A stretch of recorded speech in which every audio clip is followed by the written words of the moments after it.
It's Hilary Nunnari, and I'm here to do my speech on excited delirium. In the audience, I have Hilary Nunnari and Jonathan Moore.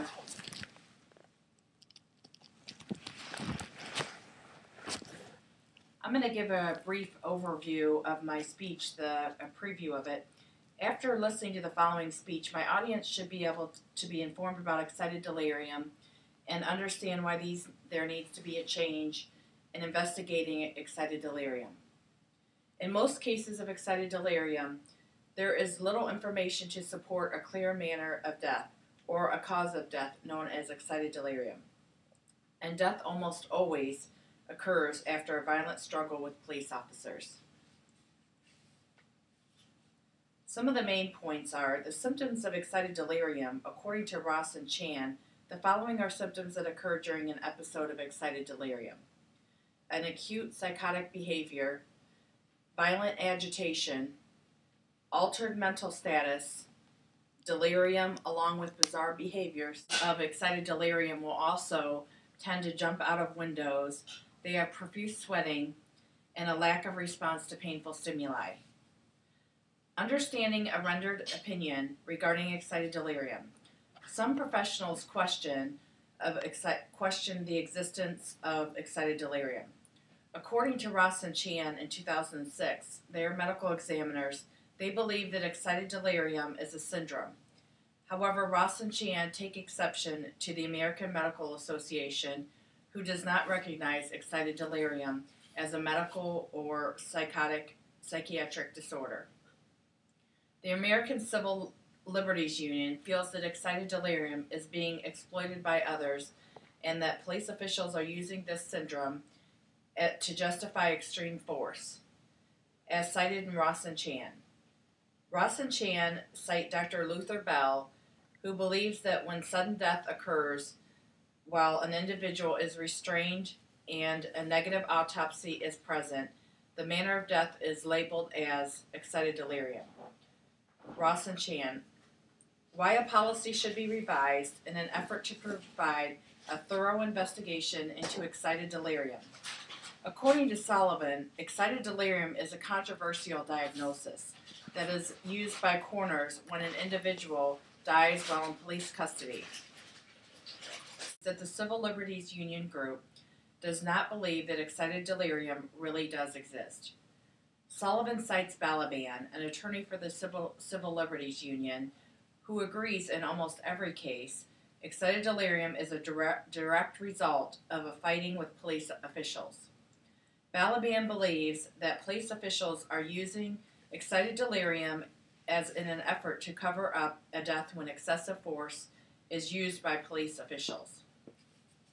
In my bibliography, I cite DeMaio D and DeMaio V. J. 2001, Forensic Pathology, 2nd edition, Boca Raton, Florida, CRC Press. My second citing is DeMaio T.G. and DeMaio V.J.M., 2006, Excited Delirium Syndrome, Boca Raton, Florida, CRC Press. My third citing is DeMaio V.J.M. and Dana S.E., 2007, Handbook of Forensic Pathology, the 2nd edition, Boca Raton, Florida, CRC Press. The next citing is Ross, D.L. and Chan, T.C., 2006, Sudden Deaths in Custody, Totowa, New Jersey, Humana Press, Incorporated.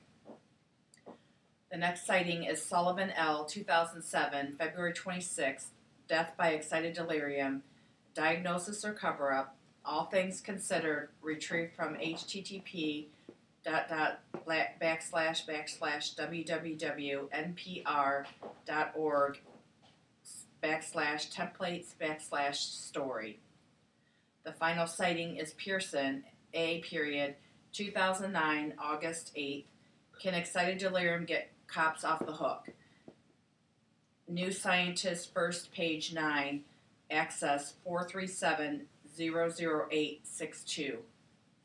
Those are my citings. For the family of victims, a policy needs to occur to have a thorough investigation into the death that occurs at the hands of the police officers. Is there such a diagnosis of excited delirium, or are the police brutally endangering the victims, resulting in their death? The policy change is simply thorough autopsy and investigation when the police are involved in a death. This really needs to come to a change because so many innocent people are dying at the hands of police officers, and if a policy was changed to automatically demand a autopsy by a professional that is experienced in the field of pathology and excited delirium. A story I would like to talk about is a case that occurred where a man was at a party and he was drinking under the influence of drugs. He ended up breaking a window. The police were contacted.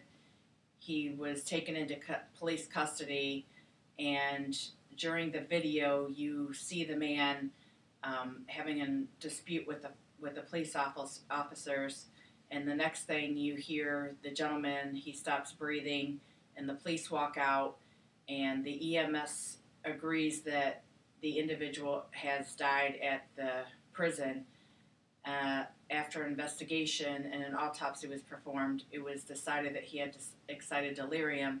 However, he had a fractured hyoid bone, which was determined to be in the neck. So that raises the question of a thorough investigation into the death of this individual. Why would he have a fractured hyoid bone in the neck after a dispute with police officers and die shortly after that at the age of 38? That's the end of my speech. Thank you.